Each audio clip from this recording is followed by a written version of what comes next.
So, I popped into High House Insurance to see if they could quote for my house insurance rather than using the internet.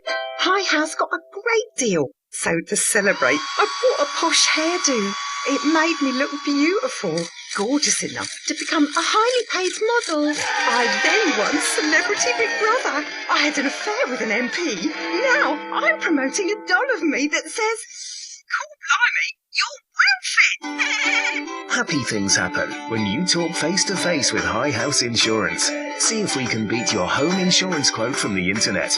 Find us on the High Street Selsey or call 606 552. Welcome to Selsey Internet Radio. My name's Keith Barnes. As usual, we've got a very varied programme for you this week. But firstly, we're going across to Pat Reed, who's going to let us know what's going on in and around the village for the coming 7 days. Hi, I'm Pat Reed, and this is some of what's on in Selsey for week commencing Saturday, the 21st of June. On the 21st, there's a tabletop sale at the Methodist Church Hall from 10 a.m. until 3 p.m. in aid of Perennial Gardeners Royal Benevolent Society. As usual, on Saturday the 21st, the Selsey Scouts Group charity shop at their headquarters in School Lane will be open from 10 a.m. to 12 noon. They will be selling bric-a-brac, books, clothes, etc., and all donations gratefully received. On Sunday the 22nd of June, it's Selsey Gardens Open Day from 11 a.m. to 5 p.m. If you would like to share your garden with others or need further information, contact Margaret on 605276. Admission is £5 and under 12s go free. Programmes will be available from the Selsey Florist, Selsey Works and the Town Council offices. On Tuesday the 24th of June, Selsey Visually Impaired Club will be meeting at Hanover Close Lounge from 2 to 4 p.m. Transport is available with the Selsey Venture Bus. Telephone 605115 to arrange this. And for more information, contact Bobby on 602730. On Thursday the 26th of June, the Venture Club will be holding their annual general meeting at 2:30 p.m. at St Peter's Church Hall. Their charity shop next to the Co-op car park is open every Saturday and Wednesday mornings. Also on Thursday the 26th of June, the Manhood Trefoil Guild are holding their meeting at 7:15 p.m. in the Selsey Centre, when their speaker will be Anne Brand, who will be talking about growing up over the shop. For more information, contact Mary on 602849. On Friday the 27th of June, the Derby and Joan Club are meeting between 2 p.m. and 4 p.m. at St Peter's Church Hall. There will be a fun bingo session and a cup of tea. For further information, telephone Jill on 604187.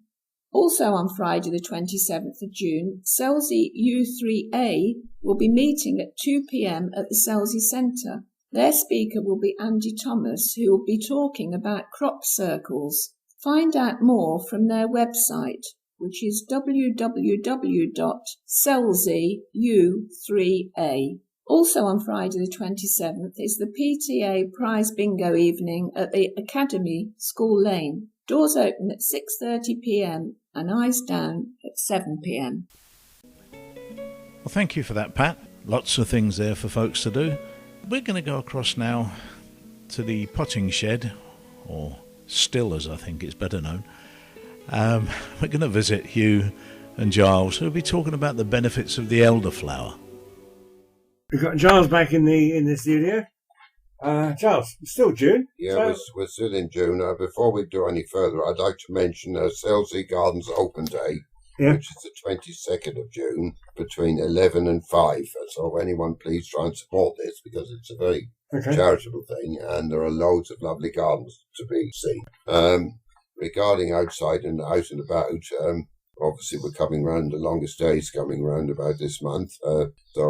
It's the longest days of the year really, June, and I suppose it gives you great pleasure, and I suppose great pleasure to be in the garden, and also it's a great time to get a lot of produce from the garden. So really the longest days are really nice to, in many, many respects, to do a lot of things about the garden. What I like about June is that You can sit out at the end of the day in the we got a sort of patio thing at the back, and Marjorie and I like to sit out there with a nice cool drink. Yeah, exactly. And just look at the garden. Yeah, exactly. It's a lovely thing to do. Absolutely, I totally agree. In the And long sometimes evening. we have 2 or 3 drinks. Yeah. Well, that doesn't go amiss, does it? No, not really. Things still look very nice, Yeah. if not better. And out and about this time of year, new mown hay is a lovely scent in the countryside. I always think it's very something that's just it's a very potent, pleasing scent. I always think. Yes, I agree with you. Driving along and you get it, if you see it when you're coming and you're driving or walking anywhere. Elderflowers are now in flower this time of year.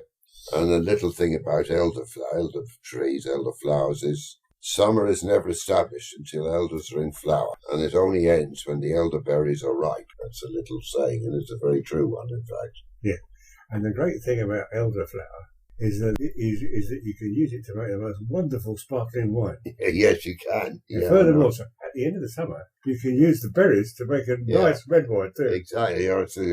So you get both ends of the plant. Elderberries got a lot of elders. They've got a lot of uses, haven't they? Yeah. If you've got strawberries, pick them quite often, and also apply a bit of fertiliser, fish, blood and bone to them, which will keep them going a bit longer.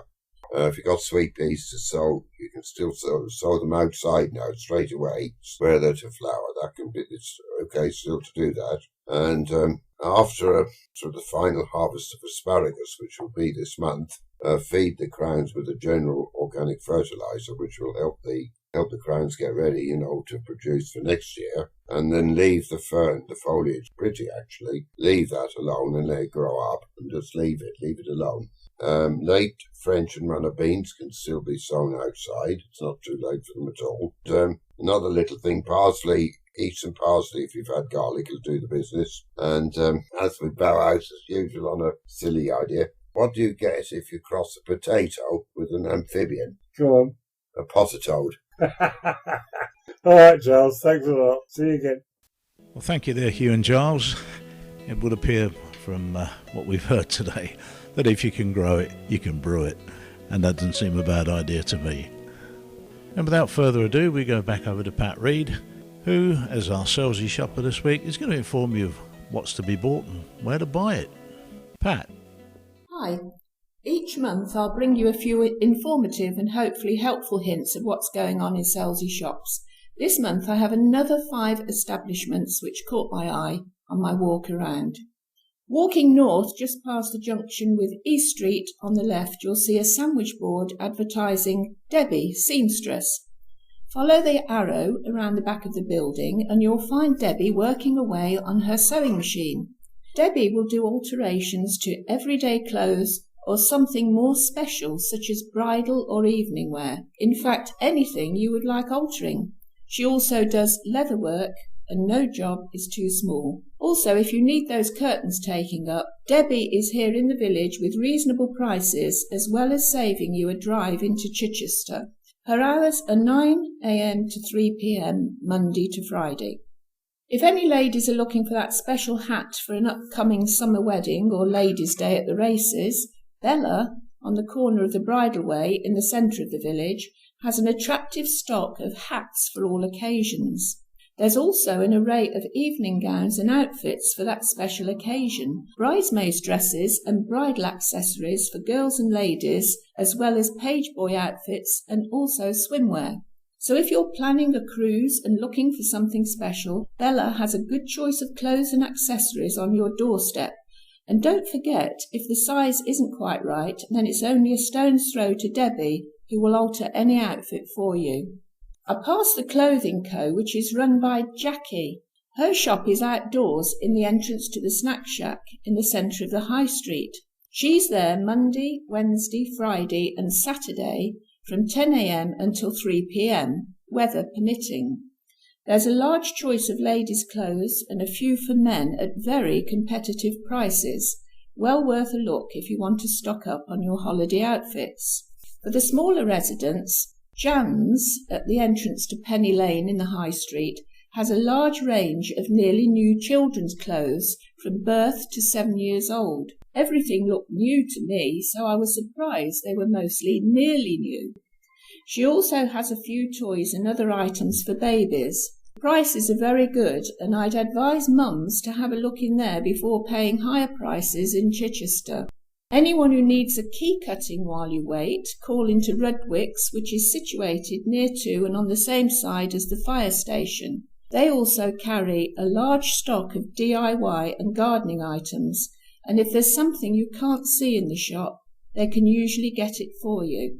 Well, that's just a few of the shops I called into this month, but tune in for a few more tips in July. Let's go over and join Hugh for a glass of vino now while he dabbles his toes in the water in fabulous Las Palmas. Las Palmas, jewelled in Gran Canaria's crown, has, according to climatologist Thomas Whitmore of Syracuse University, the best climate of any city in the world. Marjorie and I visited in February when the sun shone and the temperature was a comfortable 20 degrees. In our view, it's the ideal city in which to spend a long weekend break. These can be had for around £250 a person if you buy at the right time of the year. Las Palmas is Spain's 9th largest city and for centuries has been the bridge between the old world and the new, and its cosmopolitan character is the legacy of a unique maritime history. When Christopher Columbus stopped at the island on his way to the Caribbean in 1492, Las Palmas had just been founded 14 years earlier on the northeastern tip of the roughly circular island. The historical centre, known as Vegueta, is a delight, with handsome colonial buildings lining its narrow streets. Papayas, bananas and cacti sprout above the courtyard wall. We visited Columbus House, formerly the governor's residence, where the explorer is said to have stayed. Its small courtyards, fountains and balconies made it a lovely building to explore. The Free Museum, with a replica of Columbus's quarters, original letters in Columbus's hand, and the 15th century maps were all tremendously interesting. A short walk took us to Santa Ana Cathedral, the construction of which began in 1500. There is a lift up to the top of the bell tower, but we chose to climb the 216 steps for views of ships cruising into the harbour and of the pretty Plaza de Santa Ana below. Established in the 16th century and surrounded by military, religious and legal buildings, the plaza is said to have provided the template for town squares all over South America. The hills beyond the square are covered with a patchwork of multicoloured houses, built by settlers as the city began to spread. Disappointingly, the city's other main area of interest, Las Canteras Beach, is separated from Vegueta by a long chunk of fairly anonymous developments. We discovered more vibrant colour along Triana, the city's enjoyable shopping area, adorned by gorgeous Art Nouveau and Art Deco buildings. We enjoyed a 20-minute drive out of the city for lunch at the Real Club de Golf, the oldest golf club in Spain, established in 1891 and adjacent to the Bandama volcano crater. The attached 25-room hotel makes a fine base if you fancy getting in a round or two, and our gentle hike to the floor of the crater was exhilarating. We spent the remainder of our trip relaxing on the lovely beach and enjoying the many shops, cafes and bars along the promenade. And on Sunday, we enjoyed traditional dancing at the Santa Catalina Hotel, relaxing in the morning sun, sipping the excellent local wine. Well, Hugh, now you've made us all insanely jealous, we can all pop down the beach and dip our feet in the sea and see if we can come out without our toes being frozen off. And now for you cinema lovers, a review of the film The Grand Budapest Hotel, which is a story about the adventures of Gustav H., a legendary concierge at a famous European hotel between the wars, and Zero Mustafa, the lobby boy who becomes his most trusted friend. The film stars Ralph Fiennes, F. Murray Abraham and Mathieu Amalric, and has been given a 12 certificate. The action of the Grand Budapest Hotel centres upon the hotel of the same name. Once grand and lurking in the imaginary European state of Zeebrugge and twinned with the best exotic marigold hotel of an earlier film. The film unfolds in a series of stories within stories. Our first narrator, a writer variously played by Tom Wilkinson and Jude Law, hands the pen on to a second storyteller who in turn draws our attention to the real heart of the matter, the charismatic concierge, Gustav, a splendidly rancid and randy Ralph Fiennes. Gustav is the hotel's primary attraction, a vision of purple-clad slickness, attending the guests with oily efficiency, bedding the dowagers whose patronage is his fetish. When one such dowager expires, leaving Gustav a priceless painting, the family revolts, and a cinematic chase begins involving art theft, murder, love, prison breaks, steam trains, cable cars, dead cats, a clandestine order of fraternal concierges, and elaborate cakes. The director, Anderson, conjures up a fictional vision of a Europe that draws its inspiration from the Hollywood sets where many émigré directors worked their magic in the golden age of the studios. The screen oscillates between the classic Academy ratio and the more panoramic widescreen to differentiate between the various time periods, ancient and modern. The overriding air is one of carefully controlled lunacy, in which even the outbursts of sporadic violence are politely staged. This is a cinematic structure in which the players flourish, most notably Fiennes, who caught Anderson's eye in a stage production of the savage farce God of Carnage. Fiennes is in great form, his timing is perfect, his mannerisms piercingly observed, from the curl of his lips to the bristle of his manicured moustache.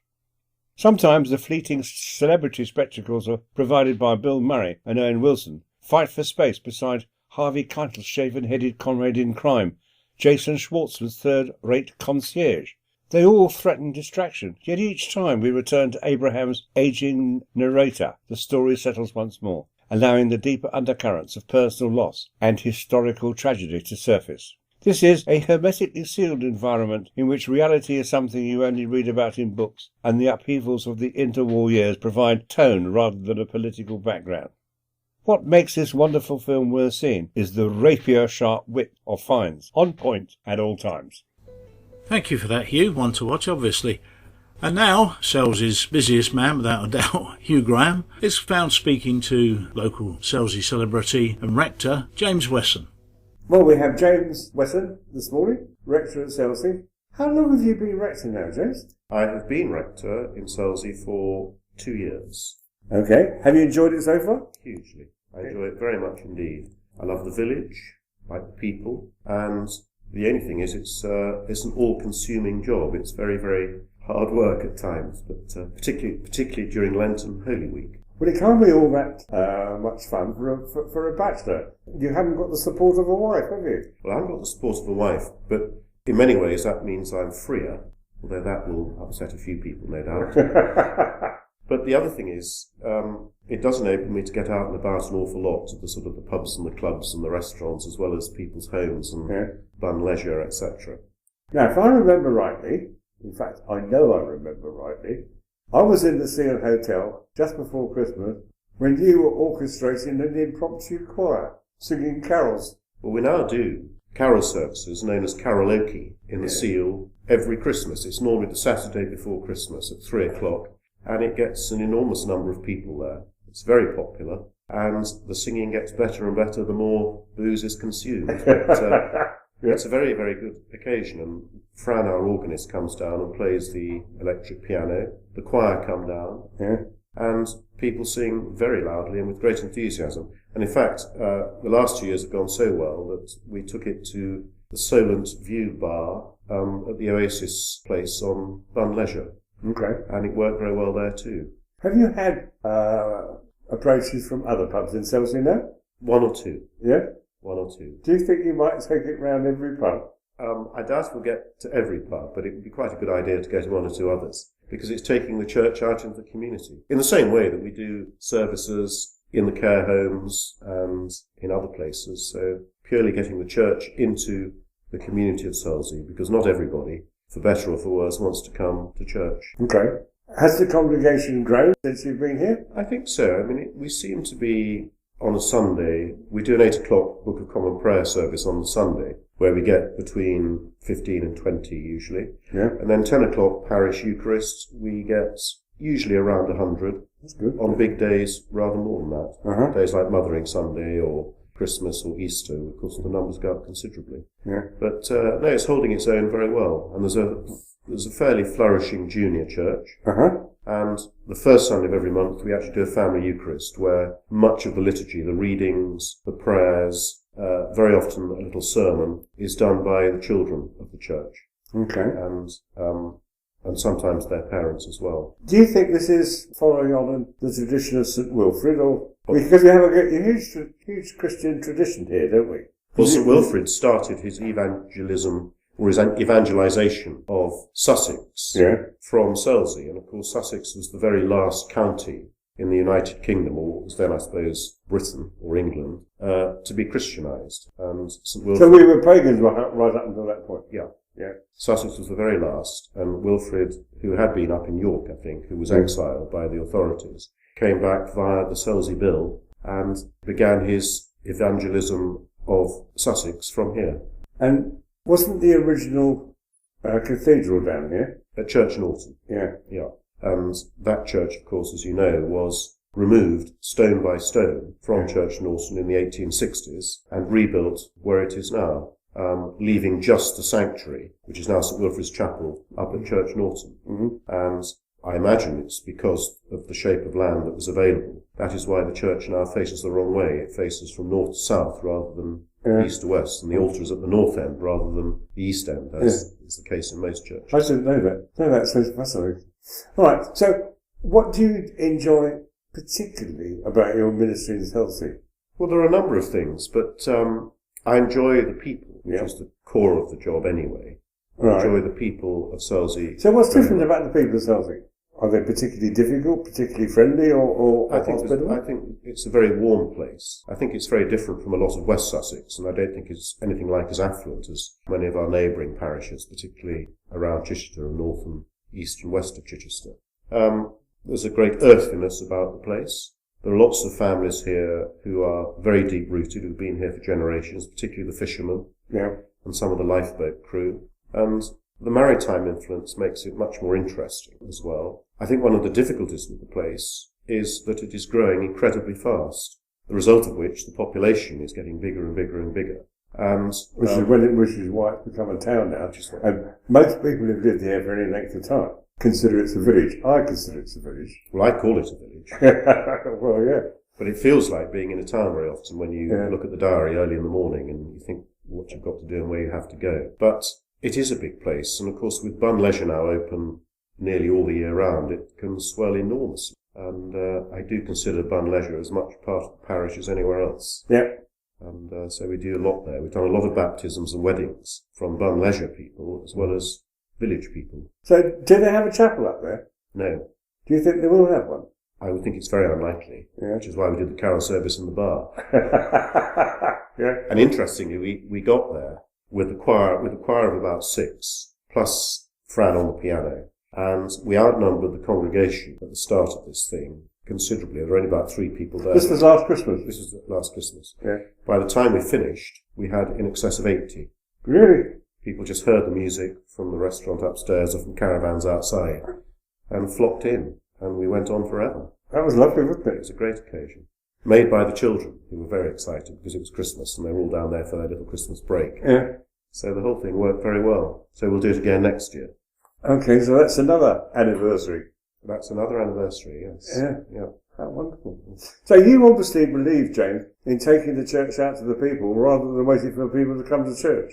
Well, both really, but... Because your predecessor, John Harrington, told me frequently that he heard more confessions in buzzards than he ever did in the church. Yes, and if you go to the pubs, for obvious reasons, you hear even more. Yeah. But it's crucial the church gets out. Yeah. And it's the only way forward. The church has got to get out and about into the community, get amongst families, get amongst holiday makers, get amongst pubs and restaurants. That's where you see people. And the church has got to be seen to be human. And very often in the old days, I suspect the church was seen as somewhere where Father knew best and you never trespassed and never argued.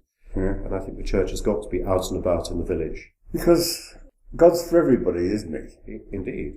God is all-embracing. Not just for the educated person. Well, if you look at his disciples, not one of them was educated, apart from possibly the tax collector. They were all simple fishermen, simple workers. Jesus himself was a simple carpenter. I mean, he wasn't simple, but that was his trade. And yes, the church is for everybody. That's why we consider ourselves the Catholic Church. Yeah. Not the Roman Catholic Church, but the Catholic Church, which means all-embracing. It means everybody is loved by God unconditionally, and the church will welcome anybody, which is what we do. Yeah. And indeed, we will give communion to Christians of any denomination, not just to those of the Anglican tradition. I can remember before I became a proper Christian, I can remember not being a believer.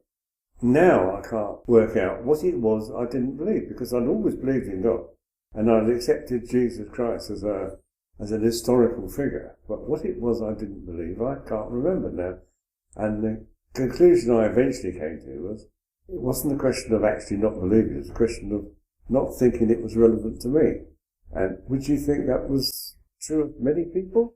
It's a difficult one because I think anyone's relationship with God and with Christ is a very personal relationship anyway. Mm-hmm. And it's difficult to know why it is sometimes that people don't turn to Christ or don't believe in God. And I think a lot of it is down to laziness. I think a lot of it is down to let's leave it for another day or another year or another decade. I think there is also a lack of discernment in lots of people's lives. They recognise a sign or they recognise that God exists, but they don't follow it up. They don't discern or try to discern their beliefs or discern what is God's word and what is merely human thoughts, human desires and so on. So I think it is a very personal thing. But I certainly don't think the church is in any way dead. And in fact, the last Bishop of Chichester, I remember saying at my induction here 2 years ago, that there were more Christians in the world now than there have ever been in the last 2,000 plus years. He did say that in certain parts of the world, fewer are going to church, and that must be true of much of the UK, and much of Europe, and much of the Western world, I suppose. But there are more Christians in the world than there have ever been. That's encouraging, isn't it? It is very encouraging. But it doesn't mean you have necessarily to belong to a Christian denomination. Yeah. You can be a Christian of no denomination. You can be Christian through your own prayer, your own worship, your own acts of goodness, your own acts of service. I do think going to church is incredibly important and is the way to sustain your beliefs and succour your faith. But it's not the be-all and end-all. I think there are an awful lot of Christians in Selsey who don't come to any of our churches. Yeah. There's no doubt, I meet them all the time. That, I think, must be true of every community. So there are a large number of closet Christians then? There are indeed. And that's why it's important, as we said earlier, for the church to get out and about amongst those closet Christians. And actually, a lot of them do come now to church. Not every Sunday, but they do come on occasions when they feel they need to, or would like to, or want to. Well, that's really good news, James. Thank you very much for sharing that with us. Thank you for having me. And on that note, we end this week's podcast.